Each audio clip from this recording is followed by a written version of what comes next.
detail.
Good afternoon, everyone.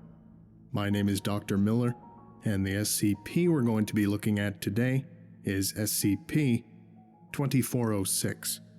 Object Class: Safe. Special Containment Procedures. Provisional Site-31 has been built around SCP-2406 and is to maintain the facade of a Kazakhstani military facility. Type A hazmat suits are mandatory when working directly with SCP-2406, as is decontamination upon exit. A security perimeter of armed guards is to remain in place at all times in order to prevent unauthorized access. Direct interaction with SCP-2406-1 requires authorization by Site Command. Description: SCP-2406 is a mechanical automaton, 93 meters in height, and weighing approximately 210 tons. Research indicates that SCP-2406 was not sentient and required at least 6 operators to properly function. It is hypothesized that SCP-2406 was piloted via 160 different valves and levers within its interior. Limbs were controlled through the application of pneumatics, hydraulics, and clockwork, and powered by a nuclear reactor located within the torso. SCP-2406 was discovered on August 7, 1985 in the Aralkum Desert, formerly the eastern basin of the Aral Sea, during an effort to track the unusually high levels of radiation in the water. Initially contained by GRU Division P, SCP-2406 would be transferred into Foundation custody following the collapse of the Soviet Union. Despite the location of its recovery, SCP-2406 is believed to have been built somewhere in the Aegean Sea. Most of SCP-2406 is composed of an alloy consisting of 75 to 80% copper, 15 to 20% zinc, and smaller percentages of nickel, lead, and iron, the admixture responsible for its bronze appearance. Inscribed upon the posterior of the exterior torso is the Aegean numeral for 9, suggesting that SCP-2406 may not be an entirely unique construction. However, as of to date, it remains the only of its kind known to the Foundation. The anterior and exterior torso is engraved with a stylized hammer and anvil. The right arm was equipped with a nozzle attached to a 20,800-liter tank, although the tank was discovered empty. Chemical testing revealed pine resin, naphtha, quicklime, calcium phosphide, and sulfur within its interior. The left arm appears to have been torn from SCP-2406 and was not initially recovered with SCP-2406. See addendum for details. Human skeletal remains, 6 in number, have been removed from the interior of SCP-2406, with radiocarbon dating placing their deaths at Cal 1200 to 1000 BCE. All were found to be attired in armor that, while roughly Mycenaean in design, is composed of material never used in ancient warfare, a lead and copper alloy with an inner lining composed of asbestos fabric. The helmet would have completely covered the head with a green-tinted glass visor over the face. Tubes, constructed from goat intestines, fed outside air directly into the mouths of the pilots. Valve 136 would have caused a momentary release of water into these tubes, allowing those within to remain hydrated while operating SCP-2406. A similar system of tubes attached at the crotch and were presumably used in the expulsion of urine. SCP-2406 is currently disabled, but could hypothetically be repaired, and displays extensive evidence of combat-related damage. The head, torso, and left leg were discovered impaled by organic spines. These spines appear superficially chitinous, and despite showing strong structural similarities to coral, contained human DNA. It is believed that these objects functioned as projectiles employed by an unidentified anomalous organism. Indentations around the torso are suggestive of constriction by a large, flexible, and prehensile appendage. Originally thought to be caused by natural corrosion, SCP-2406's outer layer was damaged by a strong acidic substance likely associated with the previously unidentified anomalous organism. Physical evidence suggests that the reactor core melted through the posterior torso, penetrating the Earth, and continues to burn at more than 12,000 degrees Celsius. It is estimated to be presently located at approximately 820 meters beneath the surface. The reactor, when intact, has been hypothesized to have functioned in a similar manner to natural nuclear fission reactors, deviating significantly from modern designs. It is possible that the creators of SCP-2406 were aware of such phenomena and attempted to mimic the process. Several scrolls were recovered from a watertight cylinder within SCP-2406. Most appeared to be of a religious nature and associated with the followers of McCain, the historical precursor to the modern Church of the Broken God. The scrolls are written in a unique script derived from Mycenaean Greek. It required 10 years of research for Foundation linguists to decipher this system of writing. These documents included a variation of the Book of Pieces, Chapter 12. Scroll 1. The Colossi were constructed in her schema. The Colossi were constructed to defend the enemy. Grand Carcassed Ion, betrayer of men, destroyer of progress, sorcerer king of Aditum. A desolate domain, a failed and fallen creation, built with the bodies of dead gods. Upon a throne of black ambition, the enemy plots. The enemy is not a priest. They are a merchant, and they have sold the world. The Colossi were constructed in her schema. The Colossi were constructed to defend. The profane tools must be broken. Drink deep the silver blood of McCain. May her sacrifice not be in vain. Scroll 2. This is the final testament of Matriarch Eupraxia, Legates faithful, servant of McCain. I am not a warrior, but all warriors are dead, breaking themselves upon the enemy's host. The enemy has set their plan into motion. The Sorcerer King surrounds himself with corpses. To fight is to grow his legions. Egypt retreats from the world. The Hittites have fallen into chaos. The conspirators of Crete have sacrificed their own. The Aegean has fallen into barbarism. The city of 1,000 pillars is forever lost, has always been lost. Even the Deva grow desperate with the enemy at their border. The center collapses, kingdoms crumble, the damage is done, the light of reason flickers. But McCain sacrificed herself so that we might be free. We refuse to return to that darkness. We would rather die. But the siege at Garros was won. We must strike while the metal is hot. And thus we march for Kythera. At the end of all things, we have crossed the wine-dark sea. We have seen villages ravaged by the Red Death. We have seen the dead, the dying, and the deathless. We cast the accursed to holy flame. We enter his desolate domain, and in our left hand, we carry our answer. We cannot undo what has been done, but we can delay the Sarkic dawn. Addendum. On December 12, 1998, the left arm of SCP-2406 was uncovered 32 kilometers from its body. Evidence of impact suggests the object had been hurled to its location shortly after being severed from SCP-2406's torso. The arm is equipped with what has since been hypothesized to be a weapon of non-terrestrial origins and anomalous manufacture, design, and capabilities. Due to its singular nature when compared to the rest of SCP-2006, this weapon has been separately classified as SCP-2406-1. The actual purpose of SCP-2406-1 is unknown. The apparatus so foreign as to render it beyond current Foundation knowledge. SCP-2406-1, possibly due to damage, warps space-time in its vicinity. Cant counters have registered the object at a difference of 30 Humes in relation to its surrounding environment. Despite this, there has been no observable effect on reality. It has been hypothesized that the use of SCP-2406-1 would cause considerable damage to local reality.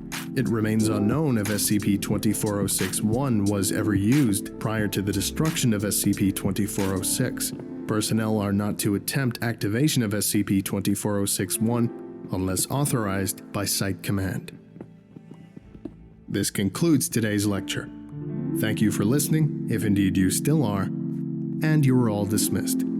Goodbye.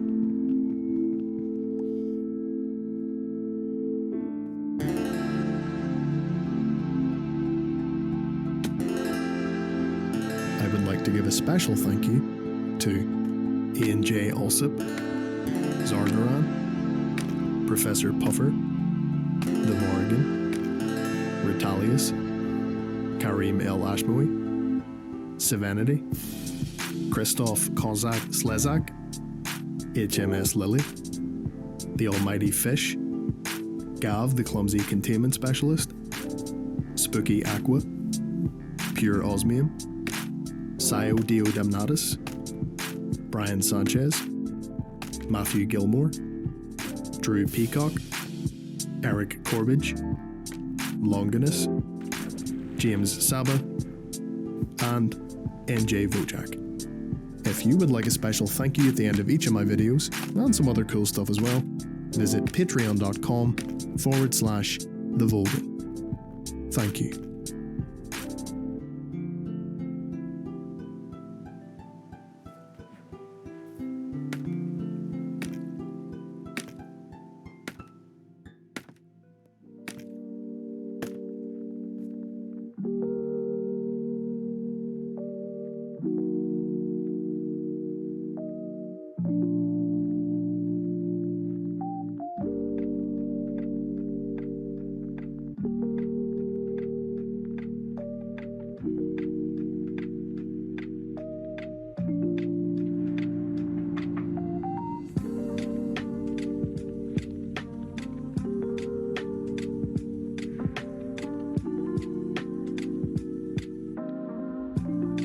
Good afternoon, everyone. My name is Dr. Miller, and the SCP we're going to be looking at today is SCP-4505. Object Class: Safe.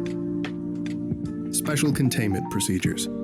The SCP-4505 collection is housed in Reliquary Site 14 for storage and display.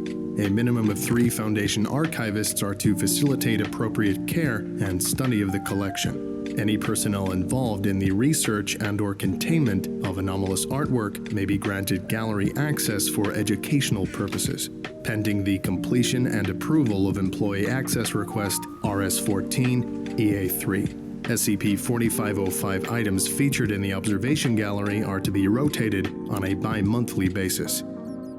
Description: SCP-4505 is the collective designation for 265 safe-class anomalous artworks created between the 14th and 17th centuries as part of the cultural movement known as the Renaissance. The original 130 pieces were previously listed as individual SCP objects until their eventual consolidation and sub-designation under the parent number of SCP-4505 as part of the SEK Object Class Initiative in 1914. Additional works have been acquired and added to the collection in subsequent years. The collection is available as an educational resource for Foundation employees. The following is a truncated list of artifacts consolidated under SCP-4505. Staff members involved in the containment of any of SCP-4505 item must familiarize themselves with the entire collection before beginning work. See Anomalous History of Art, Volumes 23 to 24. Note that items are numbered in order of acquisition, not creation. Title: Pieta. Serial number: SCP-4505-035. Artist: Tondino. Year: 1623. Description: animate marble sculpture depicting the Madonna weeping over the deceased Christ. Inspired by Michelangelo's sculpture of the same name, Tondino's piece diverges from the original by posing the Madonna knelt over her prone son. The figures are non-sentient and unresponsive to stimuli. The Madonna shakes her son and pantomimes sobs, but produces no sound. The deceased Christ is not independently animate and makes no movements other than those instigated by the Madonna's physical interactions. Both figures feature realistic anatomy, visually emulating the elasticity and malleability of soft tissue within the context of the piece's internal action. However, physical contact from external sources will interact with the figures as solid marble. Several historical records pertaining to the piece describe an incident wherein a child's fingers were severed after playfully inserting them into the Madonna's mouth. These accounts are supported by recent internal imaging of the Madonna's stomach, which has revealed the presence of 11 fingers from no fewer than 3 different parties, as well as a large amount of coinage in various denominations. Title: The Judgment of the Unrighteous. Serial number: SCP-4505-089. Artist: Unknown. Year: 1434. Description: bronze door with sculpted relief panels depicting various scenes in hell, as described in Dante Alighieri's Divine Comedy. Anomalous phenomena occur when it has been viewed by a person who has recently committed an act deemed sinful by 15th century Catholic doctrine. Subjects who meet the above criteria will experience a cognitohazard-induced hallucination wherein they are surrounded by indistinct, red-hooded figures. These figures are often observed holding and consuming the severed heads of cephalophoric saints. Effects subside entirely within 20 to 30 minutes. Title: Cardinal Del Monte. Serial number: SCP-4505-118. Artist: Unknown. Year: 1554. Description: life-size oil portrait on canvas with accompanying section of wall. The painting depicts Innocenzo Chiacci del Monte, adopted nephew and possible lover of Pope Julius III. The painting was removed from the papal palace multiple times after the death of Julius III in 1555, but always reappeared in the same place the following day. Attempts to destroy the piece were similarly undone. After several weeks' effort, it was decided that the entire section of wall where the painting hung was to be detached from the building and removed from the premises. Title: The Elation of St. Paul. Serial number: SCP-4505-122. Artist: Jean Brodel. Year: 1495. Description: oil on panel. The painting features an anomalous chiaroscuro effect which causes the lighting of the scene to change over a 24-hour period, with the movement of the sun, moon, and stars progressing in real time. The rest of the scene, which is otherwise static, features Paul the Apostle standing before a crowd in what is presumably the artist's interpretation of a Jewish synagogue. All figures are dressed in Italian formal wear common to the period. Paul is posed as though preaching to the assembly, albeit with a thick stream of honey pouring from his mouth. The heads of doves protrude from where his eyes would normally be found, and his fingers expel a milky substance which pools beneath him. Several bystanders are gathered around the puddle, using their hands to drink. Several sources suggest that the surreal imagery corresponds to Paul's martyrdom, as described in the Golden Legend. Title: Lorenzo di Medici. Serial number: SCP-4505-164. Artist: Unknown. Year: 1502. Description: an oil painting depicting the body of Lorenzo di Medici in an advanced state of decomposition. It is one of the earliest known attempts at crafting a fully animate and intelligent reproduction of an existing human within a two-dimensional space. Due to split opinions regarding the sanctity of the piece, it remained out of view in deep storage at the Medicean Academy of Occult Arts until 1944. During the Second World War, numerous An artworks were disguised as traditional pieces and entrusted to the MFAA for protection, which subsequently allowed pieces such as SCP-4505-164 to be discovered and acquired by Foundation resources. See An Anomalous History of Art, Volume 81. Lorenzo allegedly commissioned the painting after he was drawn in by the artist's offers of immortality. The artist, whose identity remains unknown, succeeded in creating a painted likeness of Lorenzo that could hold conversations with viewers and move within the confines of its 126 by 104 centimeter surface as if it were a three-dimensional space. However, the depiction of Lorenzo proved to be more lifelike than intended and perished due to starvation several weeks after the painting was completed. Before its death, it reportedly subsisted on a bowl of fruit the artist had painted in the foreground, as well as an animate bird painted on a windowsill. Title: St. Peter. Serial number: SCP-4505-201. Artist: unknown. Year: 1518. Description: animate bronze sculpture created under the patronage of Pope Leo X. The piece was originally envisioned as a living idealization of St. Peter that could interact with the public and educate them on matters of biblical history and Catholic ideology. Though the project was initially successful, the piece began to question its own existence and subsequently developed a sense of individual identity, eventually culminating in a public renunciation of Christian belief. The church quickly removed the statue from public display. Records indicate the piece was scheduled to be destroyed, but for unknown reasons was instead gagged and buried in an unmarked plot, and remained there until it was accidentally discovered by a construction company nearly 5 centuries later. The figure has since been taken into Foundation care and given extensive counseling, though it still displays severe mental instability and social impediment as a consequence of its prolonged isolation. A psychiatric evaluation carried out in 1986 can be found in Chapter 6 of An Annotated History of Art-Based Life by Gertrude Blau. The figure can be violent, but poses negligible threat to viewers as it cannot leave its 0.7 by 0.7 meter base. Title: The Mercy Stoop. Serial number: SCP-4505-213. Artist: Agnolio Saloni. Year: 1441. Description: a plain gold basin set into an ivory stand with various scenes from the crucifixion of Jesus carved along its circumference. Any liquid poured into the basin gradually transmutes into blood over the course of 10 to 12 minutes. Originally created to hold holy water, the piece showed no anomalous properties until the artist's death in 1446. It was acquired from an unknown vendor in 1961 by the Horizon Initiative for its apparent Eucharistic properties. The group presented it as a gift to the Foundation in 1992 after a scientific examination revealed the transmuted blood to be from a male Lipizan horse. Title: The Lamentation of St. Bartholomew.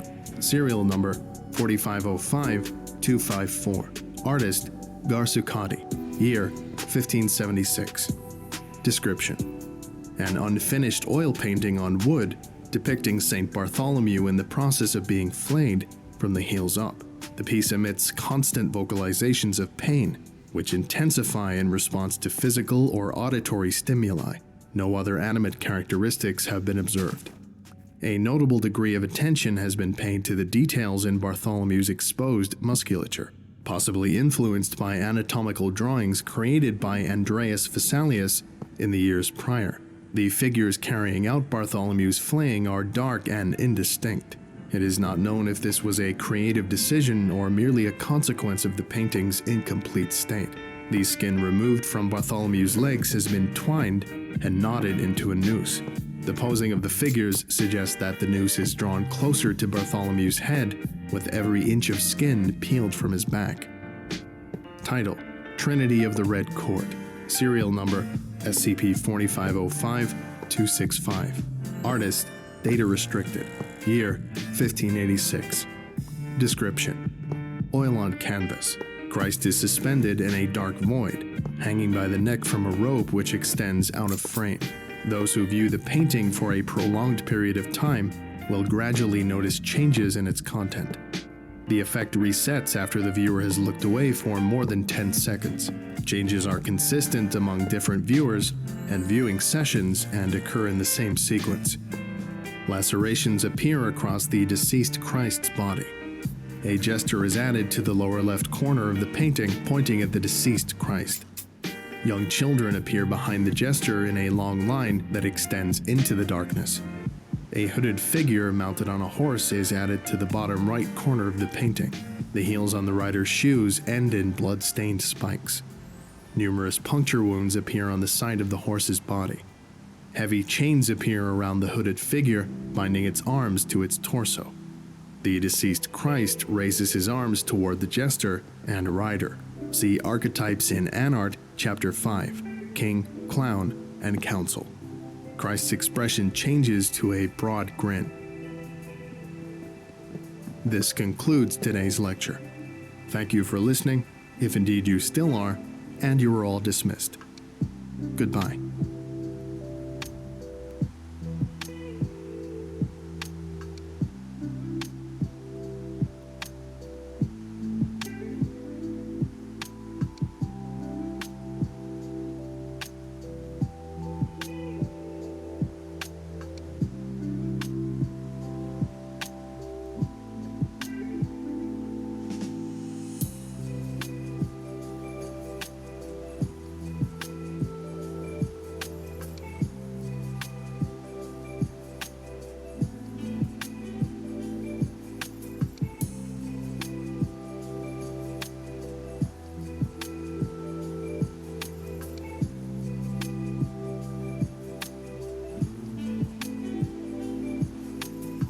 SCP-5000.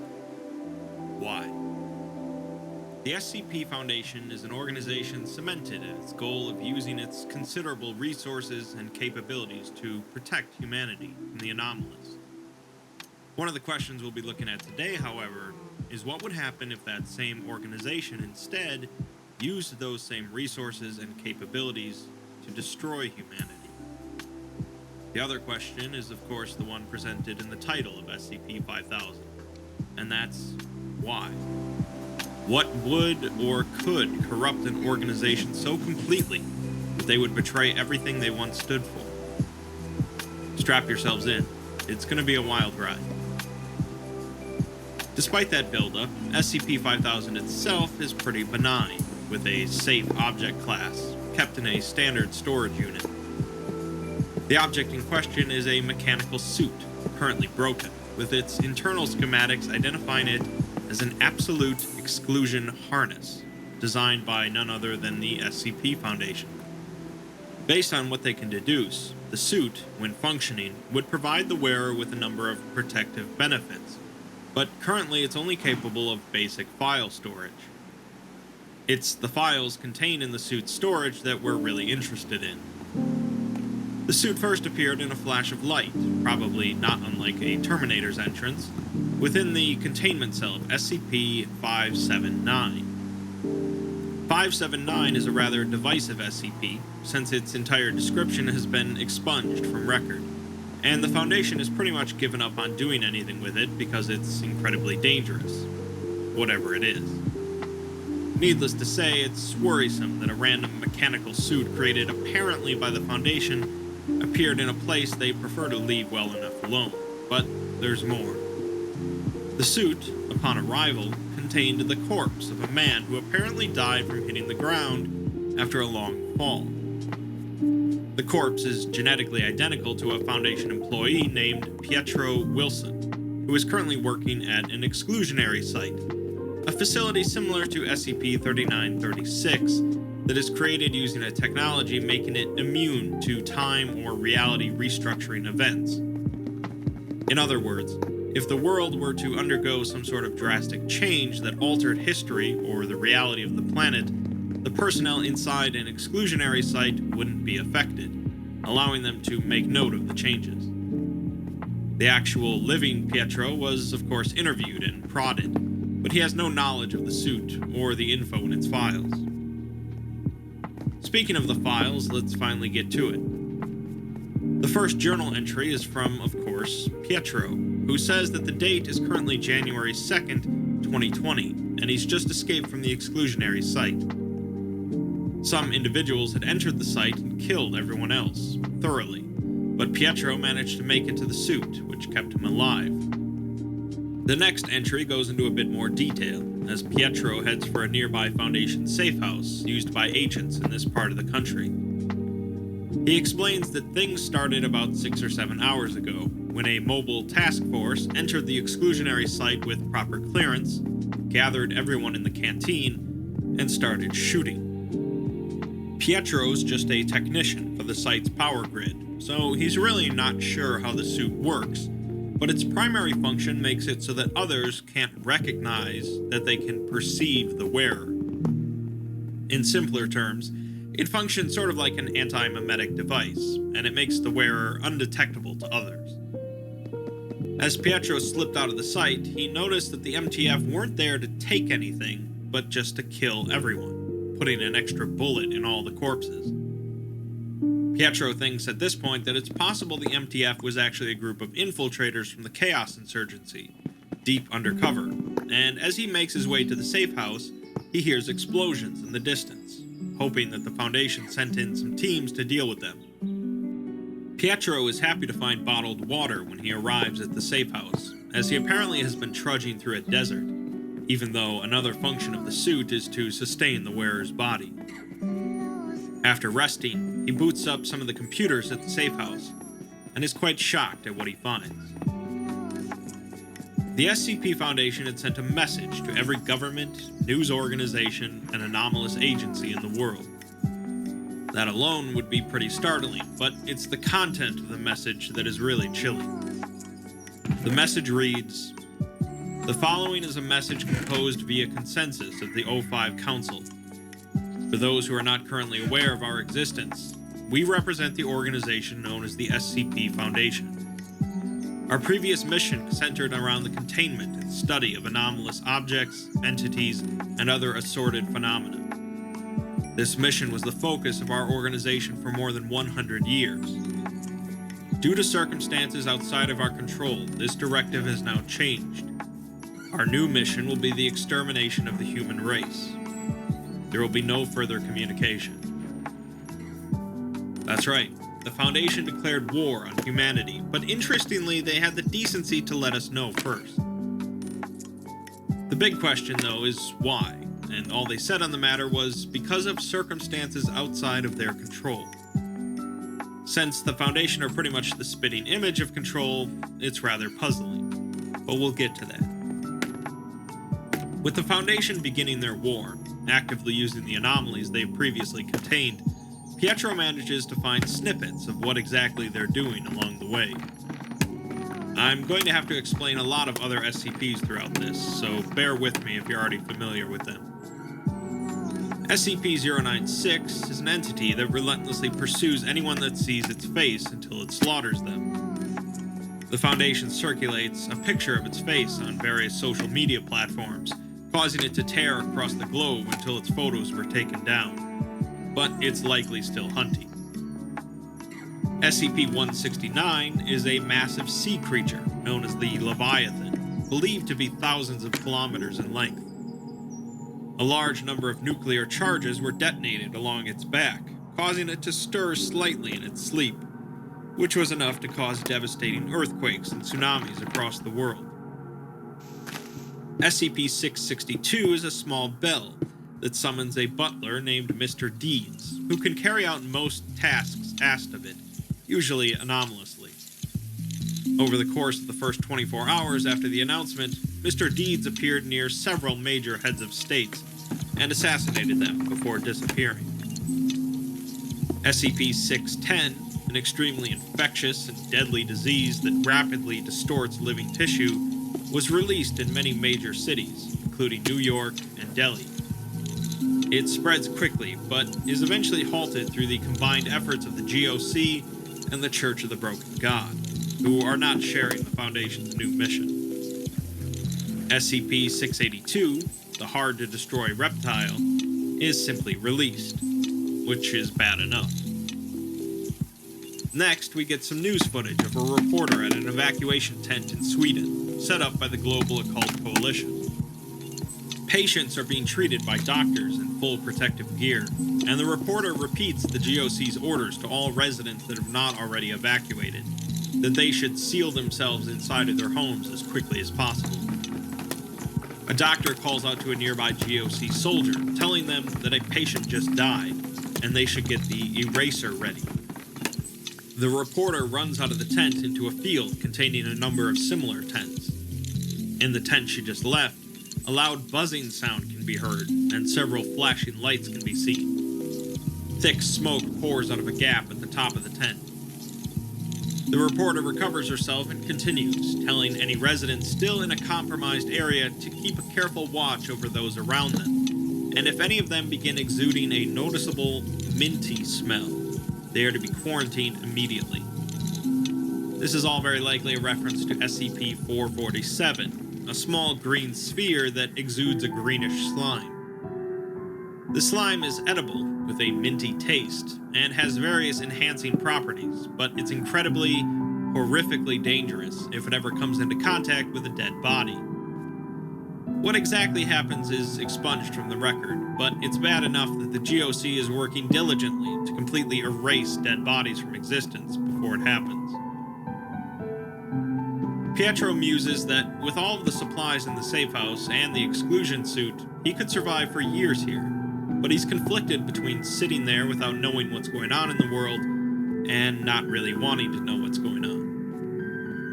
He recounts a story from his youth when he was really into detective tales, and he set out to find what was knocking over his dad's potted plants. He set up a camera and found it was a stray cat, and his dad proceeded to kick it to death. He figures that everyone would have been better off if he had just minded his own business. In this situation, though, he'd rather do something than nothing, and with the exclusion suit, he can simply be a tourist at the end of the world. He leaves the safe house and heads towards Site 19, the nearest real Foundation facility, in search of answers. On the way, he manages to spy on a Foundation MTF in a clearing, lined up in a row. The commander of the team proceeds to pull out a knife and stab the first soldier in line in the shoulder to no effect.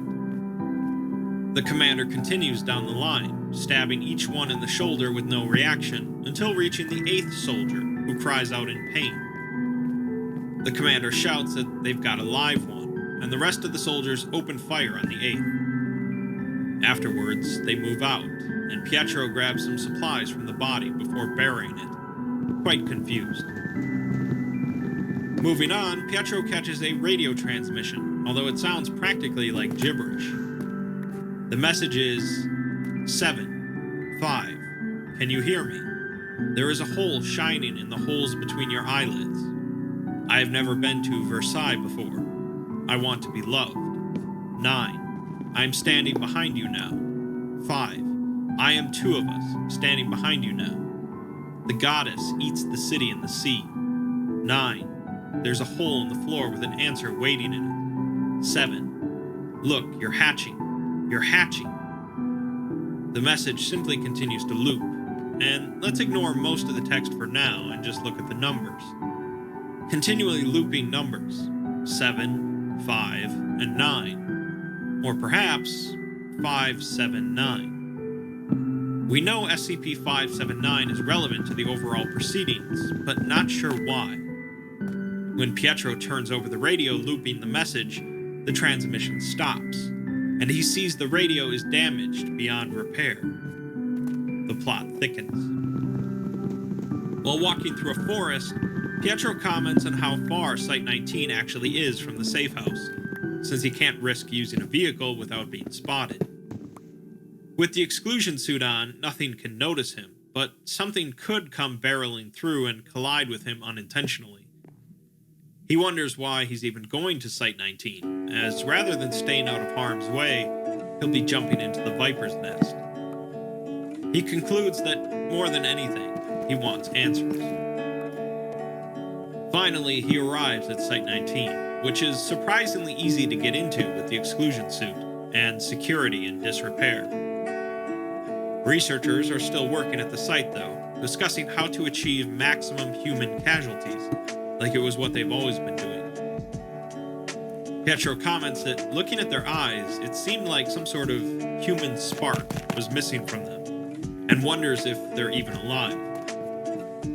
He logs into the Foundation database and pieces together a basic timeline of events before they released their declaration of war on January 2nd, 2020. On December 16th, the O5 Council mark a project known as Numa as being of special interest. Project Numa was some sort of mass amnesticization program focused on the collective human unconsciousness, also called the psychospace. The idea of the psychospace is that humanity shares certain structures in our unconscious minds, like instincts. Apparently, the Foundation managed some sort of breakthrough in mapping out this whole psychospace for humanity, but Pietro can't see the specifics as they're redacted. The next day, the O5 Council puts something to a vote with a unanimous decision, and the Ethics Committee also completely agrees. Something tells me that doesn't happen too often, but Pietro can't even see what the vote was about. On December 19th, a series of now redacted instructions were sent to all senior staff members and site directors across the Foundation. This is followed by a wave of both suicides and resignations, with Dr. Gears notably resigning from the organization. December 22nd sees a number of files sent out to all remaining senior staff and directors, with instructions to disseminate the files among the rest of their personnel. The files are accompanied by a message reading, "Harden your hearts," and all suicides and resignations cease after the files are spread.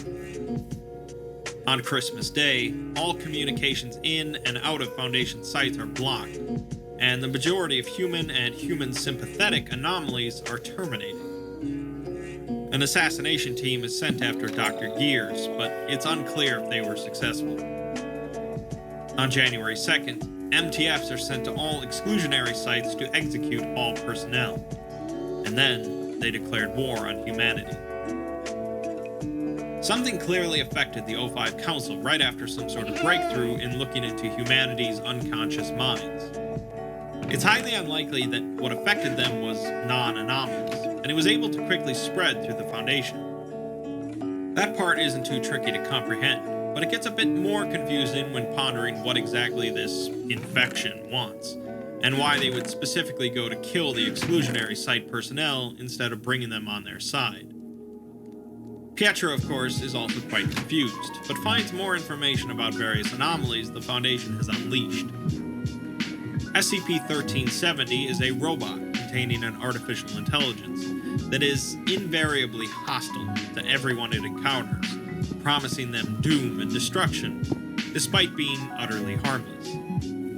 1370 is put onto every television across the world, continually rambling about how he's going to soon take over the world. Pietro remarks that this one isn't too bad. What is pretty bad, though, is SCP-1048, the Builder Bear, who can create incredibly hostile and incredibly violent copies of itself out of any material it can find. Helicopter footage shows hordes of bears rushing through the streets of Paris, with a massive red teddy bear in the distance. SCP-1290 are two electronic devices capable of near-instantaneous teleportation between them. The problem is that objects undergoing teleportation retain their orientation and velocity relative to the Earth, meaning that objects arriving at the other end come out at around 930 meters per second. The devices aren't incredibly useful to the Foundation because of this, but were kept on opposite ends of the Earth, in Colombia and Singapore. During this debacle, the Foundation moved the devices to the Atlantic Ocean to use as a rudimentary projectile system. They began launching objects at a secure GOC facility called Ganzir, designed to house humanity's survivors in the case of the end of the world. Pietro surmises that 1290 was just one of a large number of anomalies the Foundation was using to try and break into Ganzir, and wonders why they wouldn't just use missiles. SCP-1440 is an old man that continually walks the Earth and causes increasingly destructive events when nearby anything connected to humanity, unintentionally. He's normally not contained by the Foundation, as they have no means of containing him, so they transport him to a number of different refugee camps to cause rapid devastation. It's most startling to note that 1440 seemed to have no effect on the Foundation personnel assigned to transport him, suggesting that they are now decidedly inhuman. SCP-1678 is a full-scale reconstruction of the City of London, located a kilometer underneath London. It seems to have been built for some sort of end-of-the-world scenario, and the Foundation has been keeping tabs on it. After their declaration, the Foundation completely abandoned 1678, and eventually the British Occult Service directs citizens of London down underground, since the Foundation purposefully made evacuation of the city impossible. Once 1678 had reached its capacity with refugees from London, the Foundation detonated a nuclear weapon they had left behind in the underground city. Some files were deleted between this and the next entry, and Pietro says that it's been 3 months since his last entry. The files in that period have been deleted somehow, and even worse, Pietro himself has no memory of the last few months. He finds himself halfway across the country from Site 19, scars on his body that he doesn't recognize, a bandage wrapped around his head, and he's carrying a briefcase. The exclusion suit itself is not damaged, so he's not sure how he got injured, but he remarks that he wouldn't be surprised if he had accidentally walked off a cliff. He's not exactly sure what's in the briefcase, but he knows for sure that it isn't round, and he needs to get it to SCP-579. Pietro is carrying an SCP in that briefcase, in fact, SCP-055. I've mentioned this one before, primarily in my anti-memetics video, as 055 is pretty much the quintessential anti-memetic SCP. Anyone can view it and see exactly what it is, but the knowledge pretty much instantly leaks out of their heads. The only thing the Foundation really knows for sure is that the object in question isn't round. In other words, Pietro is carrying an unknown object, and wants to take it to another unknown object, 579. This exact scenario has occurred before, in SCP-2998, another subject I've covered in a video. In that ordeal, when a strange alien race took control of humanity, a Foundation agent takes 055 into 579's containment chamber, fitting a round peg into a square hole, as it were, which resets the timeline. Pietro seems to be heading to do this exact same maneuver, but isn't sure why. As he continues walking across the country, he remarks on how far the containment unit for 579 is from Site 19, and the only way he knows where it is at all is because of some documentation he has, which he isn't sure how he obtained. He's walked past thousands of corpses so far, including a child in a house he was scavenging from. He thought at first the child had just been shot in the head, but when he went to bury him, he saw hundreds of pale worms wriggling underneath the boy's skin. They poured out of the body as soon as he touched them, and they all had the boy's face, laughing as they scurried into a drain. Pietro decides not to bury anyone else, and struggles with continuing on his journey. He discovers that if he starts to get overwhelmed by his situation, all he has to do is open up the briefcase, and he suddenly finds himself miles ahead, feeling good about himself. 055 seems to be wiping out more than just knowledge about itself, but also entire blocks of time. Pietro finds a laptop and the corpse of a Foundation agent half buried in the woods. He finds more info on some anomalies that the the Foundation are using against humanity. SCP-2000 is a facility under Yellowstone Park that can be used to recreate humanity in case of a disaster. The Foundation decides to trigger the eruption of Yellowstone, completely destroying SCP-2000 and blanketing most of the country in ash. This is interesting to note, as it means that the Foundation isn't just intent on wiping out the current crop of humanity and rebuilding it, but instead is intent on obliterating humanity completely. SCP-2200 is sort of a tricky SCP to summarize in a sentence or two, but basically it's a sword that causes victims killed with it to be recreated on an island in metal form. These metal copies retain their former memories and personalities, but don't need to eat, drink, or sleep. But they can still die in this form as well. The Foundation managed to mass-produce these swords, which teleport to individuals who are likely to use them, and the island where the metal copies appear is now overflowing, with living copies trapped under dead ones. Probably not the most effective strategy the Foundation has come up with, but there you go. SCP-2241 is a 7-year-old boy with fledgling reality bender abilities that the Foundation was previously studying, with the O5 Council interested in raising him as a useful tool. Seems they got their wish, as 2241 is now being used to wipe out refugee camps, and they're sending him over to the bunker at Ganzir, since they're still having trouble breaking in. SCP-2466 is an app on a smartphone that plays out like a battle from the Pokemon series of games, with the player fighting against a Mega Charizard X. The app compels residents of a specific town in California to carry out certain actions based on the Charizard's moves, which range from socially disruptive to violent or suicidal. This app was used by the Foundation for some time until it permanently crashed, presumably because there were no residents left in that town. Again, not incredibly effective overall.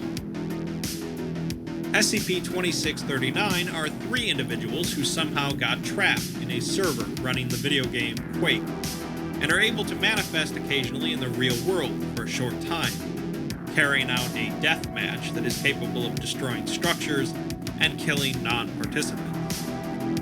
Since the individuals can't die, possess heavy firepower, and are exceptionally bored, the Foundation had previously recruited them as an MTF, sent into extreme situations requiring the elimination of hostile non-human targets. The group of 3 were average teenagers, and really didn't want to harm anyone. In this situation, the Foundation sent them into survivor communities and opposing groups to kill everyone present, telling them that they were monsters that have escaped from containment. The 3 soon figured this wasn't the case, and after a short time, have ceased all hostile activities for the Foundation's behalf. Pietro makes a journal entry about sitting near a campfire in his suit, with a group of GOC soldiers who don't know that he's there. He appreciates the company regardless. The GOC soldiers don't really seem to have anywhere to go at this point, and are simply wandering. Pietro contemplated momentarily about asking them for help to get to 579, but thought better of it, commenting that he's less of a tourist now and more of a ghost. He does tap into a GOC database while hanging out near the soldiers, though, and retrieves an interview log from inside Ganzir. The interviewer is a commander with the GOC, Morrison, and the interviewee is a captured MTF agent, Ross. Morrison had captured the MTF when they were trying to sneak into the bunker, and so far none of them had spoken at all except Ross. Ross says it's because they've met before, during a joint operation between the Foundation and the GOC a few years ago. When they caught the MTF, they had been trying to sneak in with a group of refugees. Upon being noticed, the MTF opened fire into the crowd before being captured. When asked if he thinks that's crazy, Ross simply laughs, saying that the GOC are crazy as well if they think they can do anything to stop the Foundation. When threatened with enhanced interrogation, implying torture, Ross laughs again and says they can do whatever they want, since he's not afraid, after realizing that you're not supposed to feel pain. Morrison asks what he means, and Ross hesitates, telling him that he wouldn't want him to say. Morrison responds that he does, but Ross says he wasn't talking to Morrison. Upon further pressuring, Ross acquiesces, but what he says is inaudible in the recording. The doctor present in the room tells him that he'll have to speak up, as the microphone only has so much gain. What Ross says next is removed from the record, but both Morrison and the doctor can be heard loudly screaming, with the sounds of wet cracks and rushing wind heard. Ross says they've done this to themselves, and he had warned them. He really liked them, so he was trying to be nice. He remarks that they fight in the light, so you can die in the dark. This is a twist on a common Foundation motto: we die in the dark, so you can live in the light. The log ends with Ross calling them disgusting, and Pietro notes that right after this, some emergency resulted in the destruction of Ganzir. The latter part of this interview log is pretty important, as it is very similar to another interview log, the one with SCP-682, the hard-to-destroy reptile. I haven't really talked about 682 much, but its primary feature of being practically impossible to destroy isn't really important here. What is important is its hatred of all life. In an interview log with 682, after it finished slaughtering some farmers, it's reluctant to speak. It mumbles something incomprehensible, so the doctor present remarks that the microphone only has so much gain, and it needs to be moved closer. While mauling the D-Class's body, who's tasked with moving the microphone, 682 is heard saying that they were disgusting. This connection isn't a coincidence, and we're definitely going to delve further into this later, but just take note of it for now. Pietro makes another entry discussing how it's even harder to keep going now that the GOC are pretty much wiped out, as there seems to be even less hope left now. Pietro stopped eating and drinking, since the suit can sustain him anyways, and the Foundation has been spreading any number of weird viruses across the globe. He's seen corpses in pretty much every condition imaginable, including walking around. He still occasionally opens the briefcase, but it isn't working as well as before, as he isn't jumping ahead as much, and doesn't feel as great afterward. He ponders if he's growing numb to it, and wonders why he's even going to 579. We get info on a few more SCPs being used by the Foundation. SCP-3078 is a series of images that causes viewers to break out in uncontrollable laughter until dying by suffocation. The Church of the Broken God managed to get the internet back online, but the Foundation quickly spread thousands of copies of 3078 until the Church brought the internet back down again.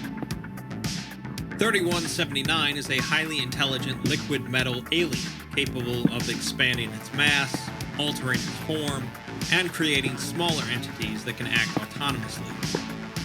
It was originally found by a branch of the Church of the Broken God, who believed it to be sent by their deity, but after discovering it to be invariably hostile, they managed to contain it and hand it over to the Foundation. After being released, it sparked a bit of a civil war in the Church, as they're divided on whether or not it's actually their deity. Either way, it's now continually pumping out what are essentially Terminators. SCP-3199 are large, hostile humanoid entities that continually lay extremely durable eggs containing more of their species. They hunt live subjects around their hatchlings, liquefying internal organs and bones and feeding the corpses to their young. This one didn't require much creativity, as the Foundation has just been airdropping the eggs around the world. Pietro keeps moving, a bit slower than before as he's losing motivation. He's been seeing increasingly strange things in the world, including what he calls blinkers, which he's pretty sure were created by the Foundation somehow. They're statues of MTF soldiers with empty sockets for eyes, and arms carved into blades. If you look at them, nothing happens, but if you look away, they rapidly move and kill you. Somehow, the Foundation managed to turn MPF soldiers into copies of SCP-173. They don't kill Pietro when he stops looking at them, but they do stop when he is looking, so he figures eventually they'll start swinging just to try and hit him, so he avoids them. The other thing he's seen is a lot weirder. A person stretched out on the horizon, like a bad Photoshop effect. The person's body was stretched from the ground up to the clouds, with gaps and space around its body like wings, and it just seemed to be floating. The Foundation seemed to be fighting this anomaly, and Pietro thinks about going to talk to them as they might not be affected by what's going on, but decides not to risk it. He leaves another journal entry lamenting that he saw a kid die today and could have helped her, but didn't. We get our last couple of entries about anomalies the Foundation are using. SCP-4290 was a massive entity that had been sealed away 10,000 years ago, and then died 9,000 years ago due to malnutrition, making it effectively neutralized. The Foundation decided to take SCP-008, a virus that reanimates corpses and zombies, enhance it using SCP-914, the Clockworks, and revive the entity. A group from the Serpent's Hand known as Kaiju-mancers tried to take it on, but the results are unknown, and Pietro says that they should have gone with the rest of the Serpent's Hand when they detached the Wanderer's library from this universe. SCP-4666, the Yule Man, is a rather horrific entity that stalks families during Christmas time, eventually murdering most of the family and abducting a child who is forced to make toys out of other children. The Foundation, of course, manages to use certain temporal anomalies so that it's Christmas every day, which normally might be the topic of a Disney film, but in this case probably not. There are presumably more examples, but Pietro decides that nobody's ever going to read this anyways, and stops. He later comes across a teenage girl sitting at a makeshift fire in an abandoned jewelry store. He recognizes the ruby amulet hanging around the girl's neck as SCP-963, meaning that this is the one and only Dr. Bright. Pietro turns off the perception filter on the suit, startling Bright with his sudden appearance. Bright assumes that Pietro was sent here to kill him, but Pietro assures him that he managed to get away from the Foundation. Bright remarks that Pietro's face looks like a disaster and desperately needs sleep, despite Pietro's response that he's fine. Pietro sits across from Bright and tells him that he got lucky when this all started, managing to make it into the suit. Bright, of course, was a senior staff member, meaning that he received those files that the O5 Council sent out after making a discovery about the human psychospace. The first set of files were a series of instructions, which caused suicides and resignations, if you remember. But Dr. Bright can't remember the instructions because of the second set of files sent out. These were later sent out to all personnel, and Bright reveals that they were just a bunch of images of eggs, trees, and other religious stuff. It didn't mean anything to Bright, and he suspects that whatever effect they would have had was nullified by his amulet. Pietro believes that to mean it was some sort of mimetic agent, meaning an anomaly that affects someone's mind. But Bright disagrees, saying that he knows what a mimetic agent feels like, and this was different. It felt like he was supposed to be released from something, rather than something being forced on him. Basically, Bright doesn't know what's going on either. When Pietro tells him that he's going to 579, Bright says that there are easier ways to commit suicide, as not even he knows what 579 is, and he's a pretty big deal. Bright instead is heading towards SCP-1437, an endless hole that leads to an unknown number of parallel universes. Bright plans on throwing the amulet down the hole and seeing where he wakes up. The two wish each other luck and part ways. We'll dissect what this conversation means at the end. More files got deleted, and Pietro is now standing outside of the site containing SCP-579. He doesn't see any guards, and security seems to be completely down, as if the place has been abandoned for quite some time, despite it being supposedly an extremely high-priority facility. He's having difficulty breathing, and has a feeling of an impending end. As he walks closer, he feels like someone is pressing a gun against the back of his head, pushing him forward. He doesn't know what SCP-579 is, but he knows that it's looking at him. The next entry is quite a bit worse for Pietro, as the facility was not empty, but instead filled with blinkers, the SCP-173 copies. They can't see him, but have figured out that he's here, and are now slashing everything in sight. Pietro's leg gets gouged, and although they're not chasing him, they're headed towards 579's containment cell as well. Pietro makes it there first, sealing the door behind him as they start to slash through it. There are a number of instruments monitoring 579, but even without them, he knows that 579 is here because he can feel it. There's a hole in the floor that leads to 579, but it's not a direct drop, as Pietro hoped that he could just throw the briefcase down. Instead, it looks like he's going to have to jump down the hole and throw the briefcase on the way down, inevitably resulting in his death. Pietro comments that he's realized he's not the detective in a detective story, but instead the murder victim. He dies for someone else's story, and the human race is going with him. He knows who was responsible for this destruction, and how, but he still doesn't know why. He ponders why this is happening. Why did the Foundation send out those files? Why did Ganzir fall?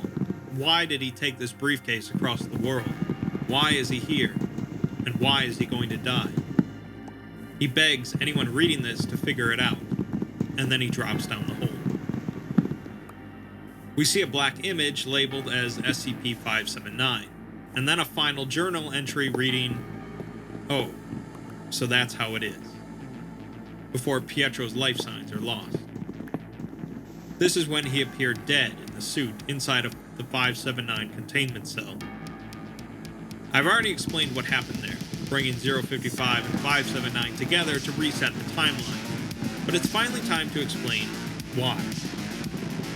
There are clues sprinkled throughout this entire article that we can piece together, but the black image at the end is a big one. Hidden in the image is a secret dialogue between two members of the O5 Council. One is looking at a document with shaking hands, asking if this is confirmed. The other nods, saying that they got the report from Numa staff yesterday. It's everyone, even the Council. The first overseer notes his incredulity at finding himself agreeing with that damn lizard. They'll have to disseminate a cure among personnel before they get things underway, because it'll try to stop them otherwise. The other overseer asks God to help them, but the first rebukes him, saying that that's it talking. We know the lizard referenced is 682, who is critical to this piece, but what they're referring to as it is a bit more nebulous. Let's go back to Project Numa, which discovered something rather startling in the human psychospace. This means that they found something intrinsically present in the unconscious minds of every human, and it was startling enough to cause the Foundation to want to wipe out humanity.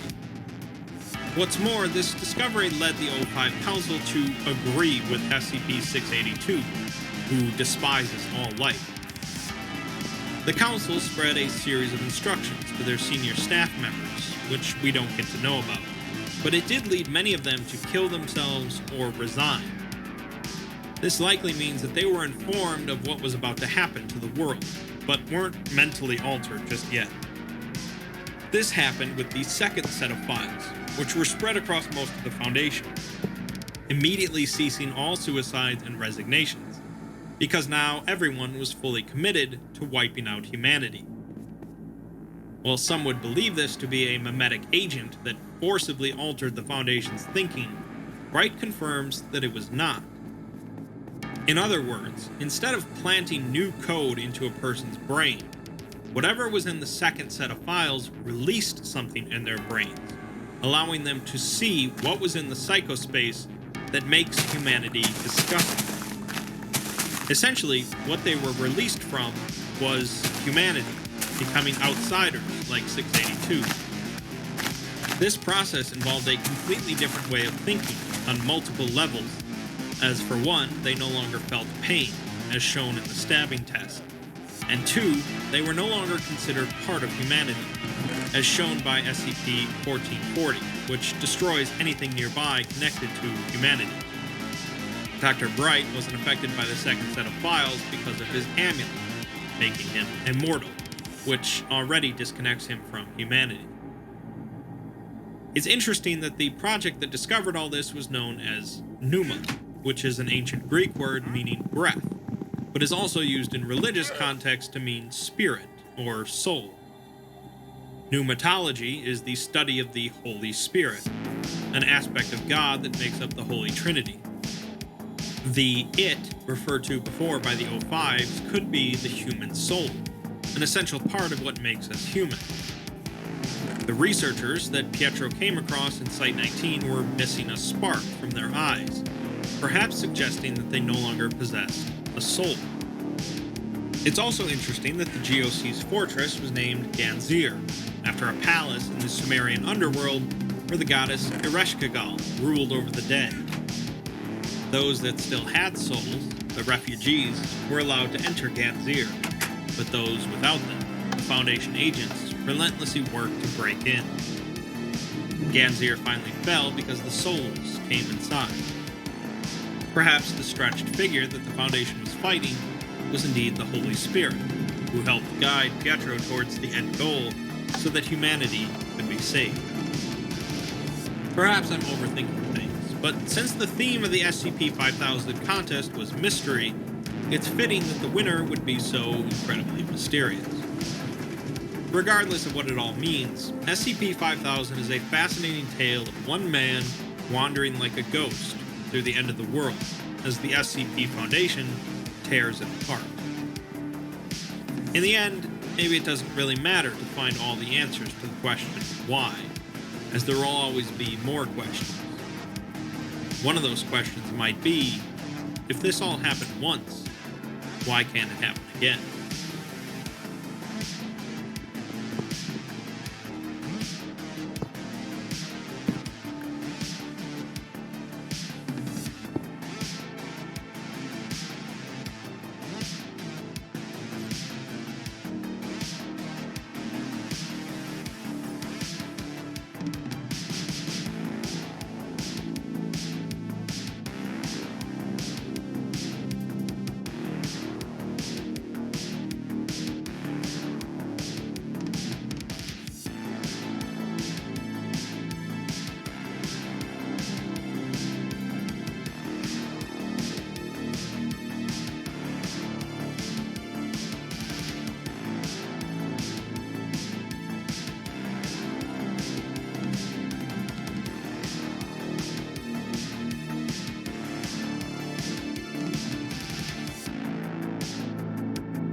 Good afternoon, everyone. It's good to be back.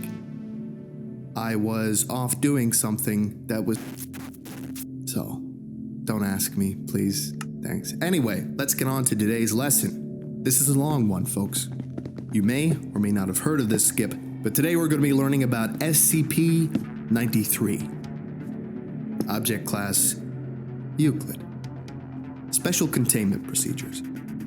See Testing Document SCP-93-T1 for outline of testing conditions. SCP-93 must remain on a mirror at all times and under video surveillance. Admittance into the area of SCP-93's containment must be authorized only with proper video recording and subject retrieval procedures in place. Any attempt to use SCP-93 outside of an approved test will be dealt with severely, up to and including termination. Description: SCP-93 is a primarily red disc carved from a stone composite resembling cinnabar, with circular engravings and unknown symbols carved at 0.5 centimeters depth around the entire object.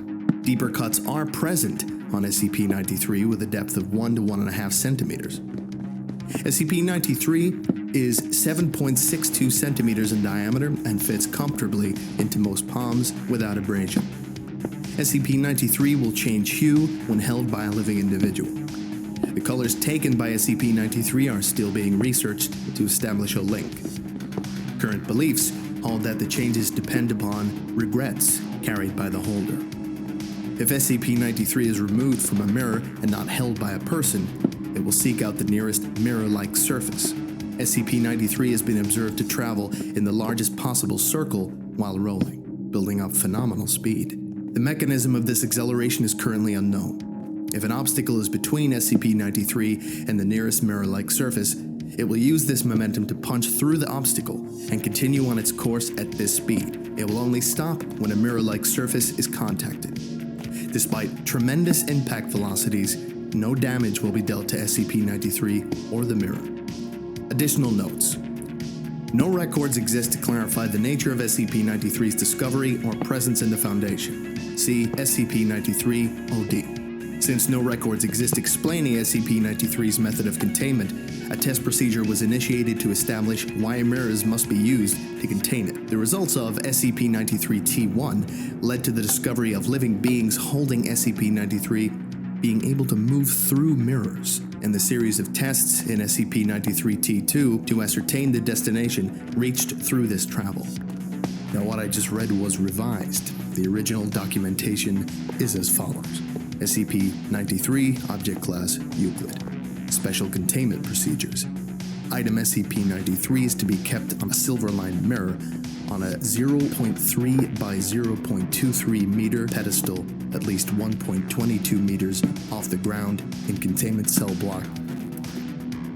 Object is not to be contained in areas exceeding 3.66 by 3.05 meters, nor placed on mahogany, pine, cherry, or aluminum pedestals above or below level 1 of containment cell block.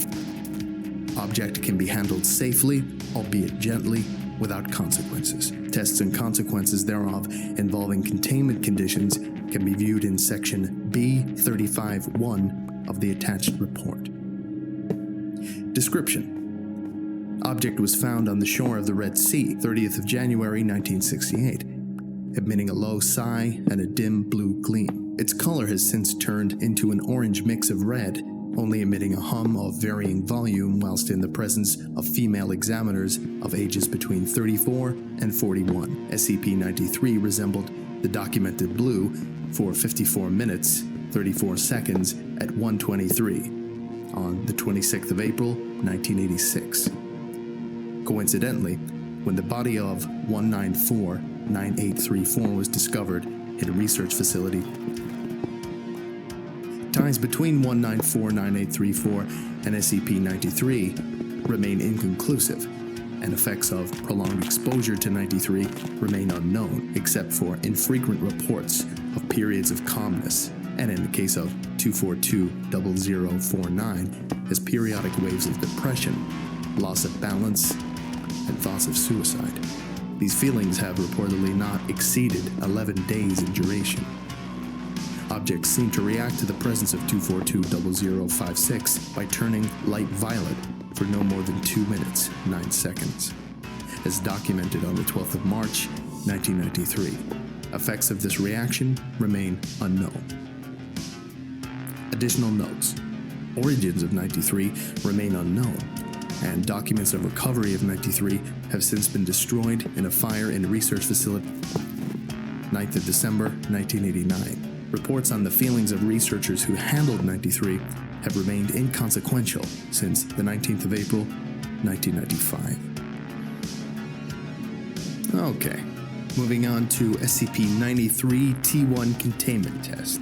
Testing of SCP-93 against conditions set forth for existing containment procedures to assess viability of continuing such containment, beginning with changing the type of mirror used as a position of rest. Mirrored surface, brass frame, retail-grade mirror. SCP-93 rests without activity when placed on the mirror. This test alone removes the need for costly silver or wooden containment systems. Standard grade table. SCP-93 turns upright and begins to roll across the table surface in one direction, making a U-turn and rolling to the other, completing an oval shape, and repeating this action until a mirror is brought into its vicinity, at which time SCP-93 rolls toward the mirror and lays flatways against it, sliding towards the center. It is noted that despite the grainy feel of SCP-93, it does not mark the mirror in any fashion while moving across it. 2 mirrors at either end of a standard grade table. SCP-93 gravitates toward the closer mirror, regardless of orientation, and makes no distinction between different types of mirrors, favoring a factor of distance above all else in choosing the mirror to move to. A mirror held by a person and moved around. SCP-93 follows the mirror as it moves, gaining speed until a maximum velocity is reached. At any velocity, the impact of SCP-93 against a mirrored surface results in no damage to either object. A person holding SCP-93, placing it on a mirror. This test was accidental, the result of one of the staff tripping the other after some debate about who would be covering the lunch tab. As a result of the behavior of the researchers, it was discovered that a person holding SCP-93 and placing it against a mirror will in fact move into the mirror. Addendum. Containment testing discontinued after establishing that SCP-93 requires only a mirror to rest inert. Testing on human interaction with mirrors while holding SCP-93 authorized by Dr.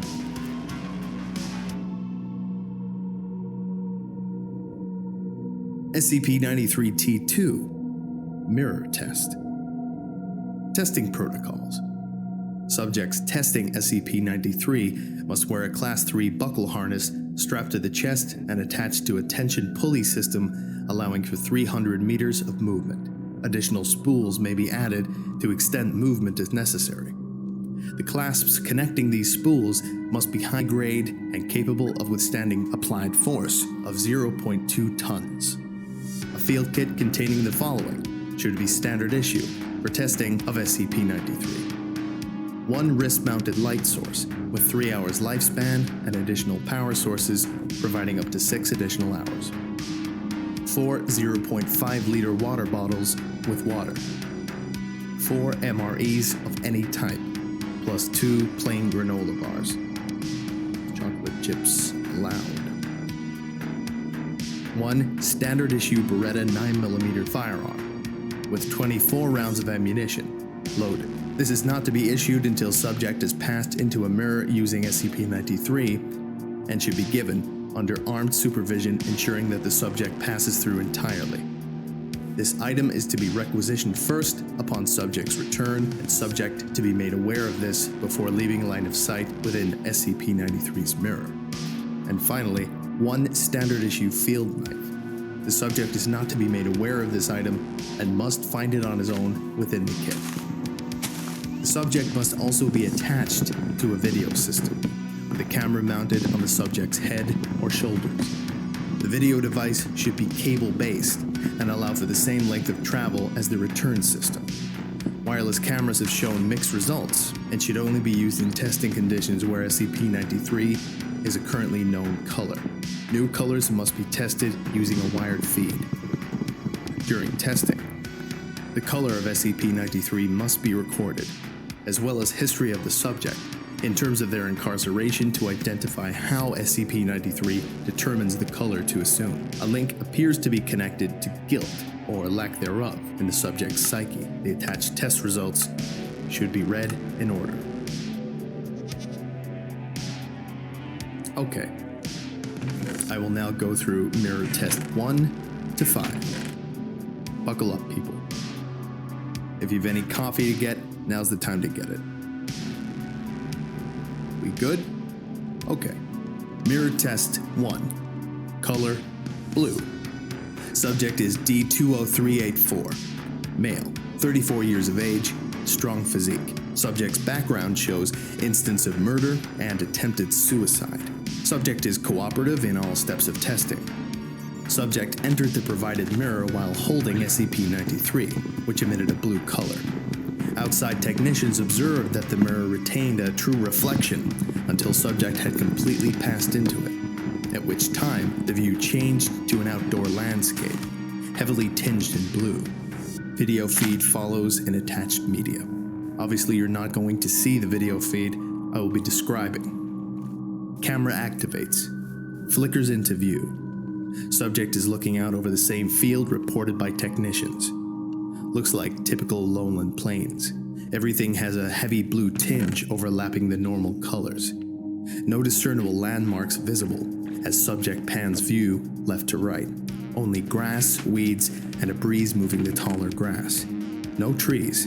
No living beings visible. Subject moves forward as instructed, traveling for approximately 500 steps before something becomes visible. A patch of land up ahead is barren, and grass can be seen dying as the subject approaches it. Approximately 300 steps forward, subject is standing before a hole in the ground. The hole is being dug using unknown tools of primitive origin. Pulley system engaged, and the camera suffers a light shudder. Subject is instructed to enter the hole. After a mile protesting, agrees to do so. There is no apparent method of descent, such as ladder or rope. Subject relies entirely on his own hands and the pulley system to slow the descent. Approximately 100 meters of cable is used before a bottom is reached. Light source provided in field kit activated 50 meters down when outside sources become unreliable. Sweeping gestures of light reveal nothing more than dirt, even at the bottom of the hole. Subject moves forward with assistance of light source. Asked about the blue tinge, subject expresses confusion and says there is no such tinge from his perspective, and never was. Light is visible down the passage and 150 meters of cable has been used. Out of the camera's eye, sound is recorded of the firearm being prepared. When questioned about these actions, subject states justified precaution and moves forward. The tunnel turns from bare dirt to a concrete enclosure. Subject complains of a stench.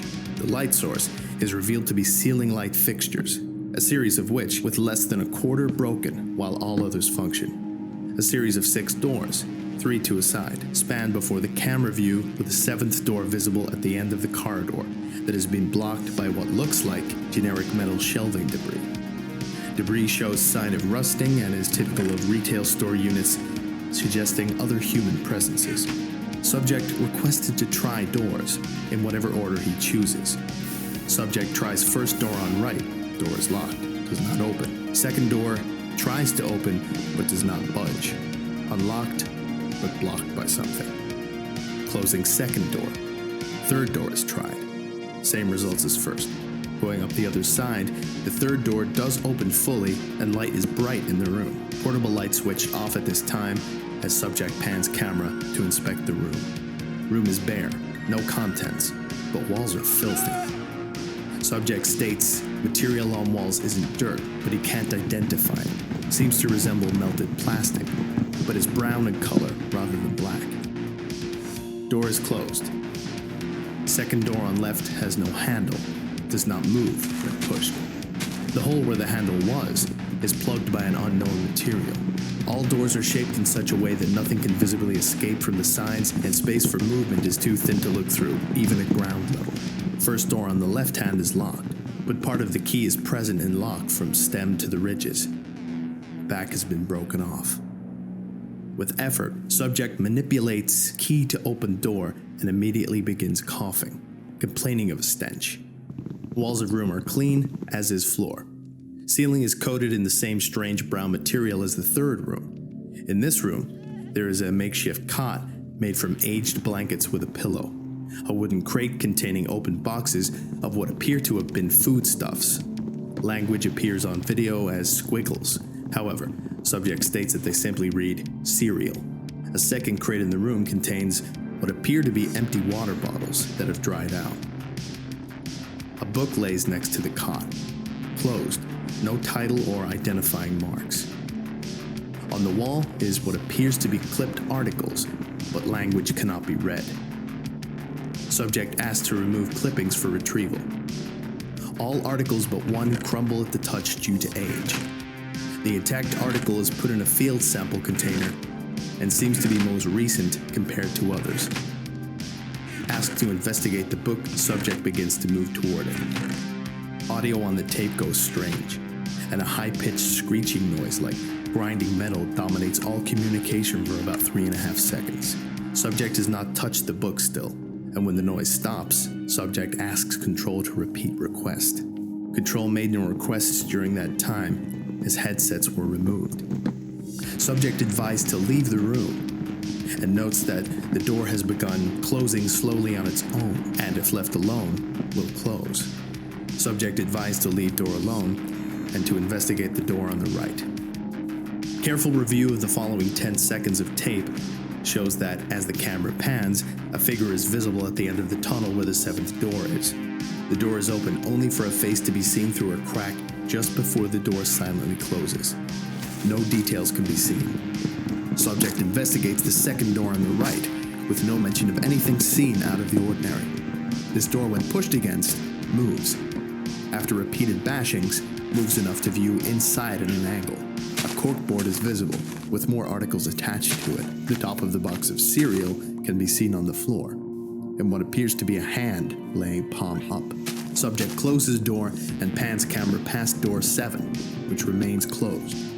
Seeing nowhere else to explore, subject requested to return. Subject poses no protest and complains of ever-increasing stench. As subject returns back down tunnel, his camera feed does not change or show anomaly, but Control reports a sudden surge in cable movement, pulling an additional 100 meters of cable through before going slack again and then tightening. Video feed shows subject ascending tunnel slowly, while Control attempts to verify integrity of the pulley system. Subject requested to stop ascent, but states he is not climbing. The rope is pulling him up. Panic sets in on both sides, and subject informed to ready firearm.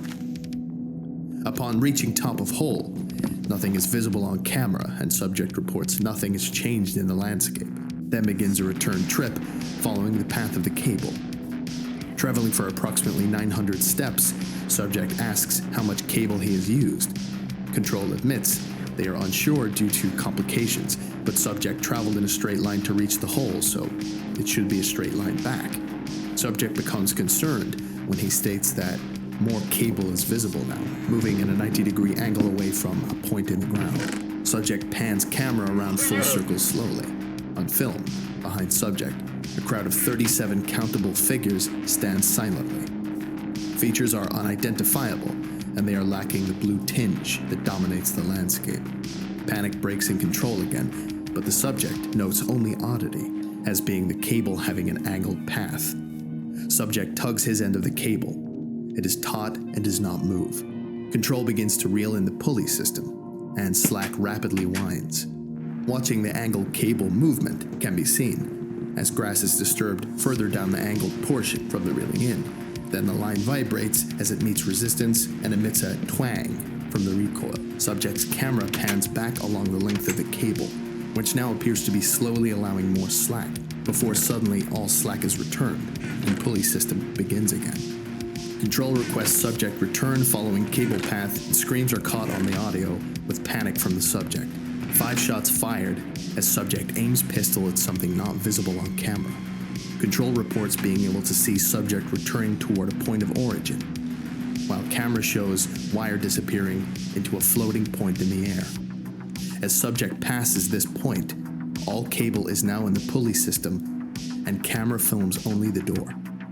Control reports that the mirror took approximately 5 seconds to return to a reflection, and SCP-93 remained blue in color until 1 hour after being recovered from the subject. A vile-smelling fluid was present on the subject's clothes around his hands when the firearm was recovered.